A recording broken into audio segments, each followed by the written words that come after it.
Good evening. Today we are going to discuss the role of cryptocurrency and how it is being used by Hamas to fuel war which has been going on between Israel and Hamas since last October 6th.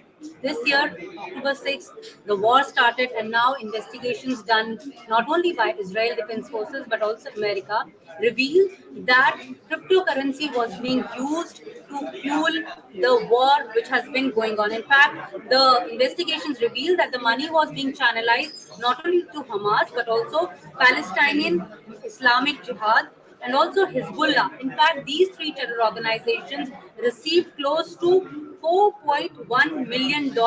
If translated in Indian currency, it's almost more than 4 crores. This much money was received and transferred to their cryptocurrency accounts to these exchanges which are located in Gaza. That has been investigated by the Israel Defense Forces. At least that is what they have been claiming. They have also been claiming that Iran Islamic Revolutionary Guard was also sending money, was also channelizing money through these crypto networks and sending money to Hamas for this ongoing war. So how does this route, function? Cryptocurrency is a channel. Earlier, we have seen these terrorists or these criminals used to use this Hawala networks to transfer money from one end to another end or from one country to another country. But now everything has gone digital. So all these terrorist organizations are now using crypto channels to transfer money digitally. And since the money is moving digitally, it is more instant, and the issue of borders is also not there because it's very easy to transfer money from one country to another country in just few seconds. So how did this come to light? The Israel Defense Forces claim that in 2019 there was a Hamas commander who was also known for his Hawala network in Tehran. His role was being investigated, and then it came to light that he was transferring money to the Hamas military wing. He was neutralized in a drone attack. Subsequently, another Palestinian terrorist businessman came to light and he took his role, but he transferred or he traded the entire chain of events. He transferred the entire mode of payments from Hawala to cryptocurrency, and it was all done digitally. That is what the Israel Defense Forces claim, that this is what has come to light. In fact, they also claimed that in 2020, crypto was the main source of money of transfer between Tehran and Hawala operators. Now, we need to also understand what role Tehran is playing in the entire saga. Tehran is obviously supporting Hamas financially also, and also in warfare also. In fact, they are also mobilizing the world and saying that they need to stand up against Israel because the kind of barbaric, actions that Israel forces have been doing. They have been attacking hospitals. So they need to stand up. All the Muslim world needs to stand up against Israel. So Tehran obviously is playing a very crucial role as far as this mobilizing is concerned. Also in 2021, Israel National Bureau of Counter-Terror Financing issued 7 orders to seize crypto funds held by 3 Gaza exchanges. So these were being routed, the money was being channelized, and this was intercepted by Israel agencies.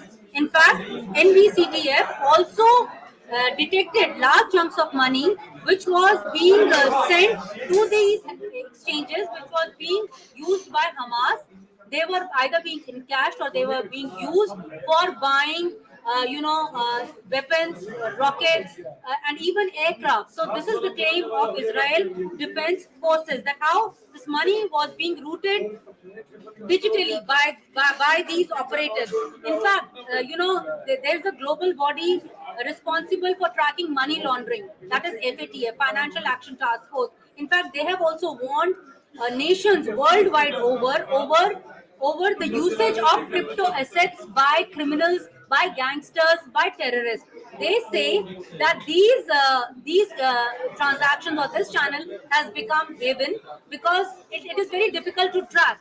Although when we spoke to some of the experts or some of the people who have been tracking these kind of fundings, they claim that in fact these cryptocurrency movement channel of movement can be tracked. because for that you need to have one bank account in one shore and another bank account in another shore. So the money which is being transferred can be tracked back to a person or an organization also. But as far as Hawala operations is concerned, it is very difficult to track. And that's the reason why that still, till date also, many terror groups only use cash, they use banks, they use shell companies, they also use charities instead of crypto funds for their money being transferred or money being routed from one country to another country.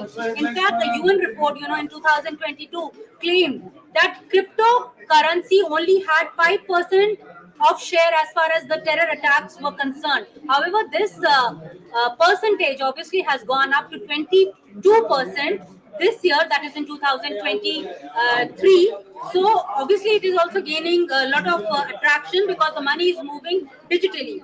But some officers also I spoke to, when they were explaining that how this money was being channelized from one country to another, they say that Israel has got a defense mechanism in which any kind of money which is transferred or routed through this crypto channel, it can be intercepted by their gateway because they have that kind of a defense mechanism. In fact, they also claimed in last 1 year they had detected many such transactions, and that is why they know that money was being routed through this route. So now the main question which is being asked by everyone, that if Israel had that kind of mechanism, that kind of a gateway in which such transactions could be detected, why it took them more than 1 year to detect that Hamas was in fact routing money from Tehran for last 1 year, and money was being routed to Hamas, and they were using it for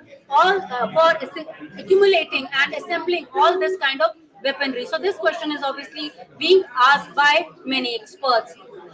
Thank you for watching this short video. I'll be catching you next week again with a different subject.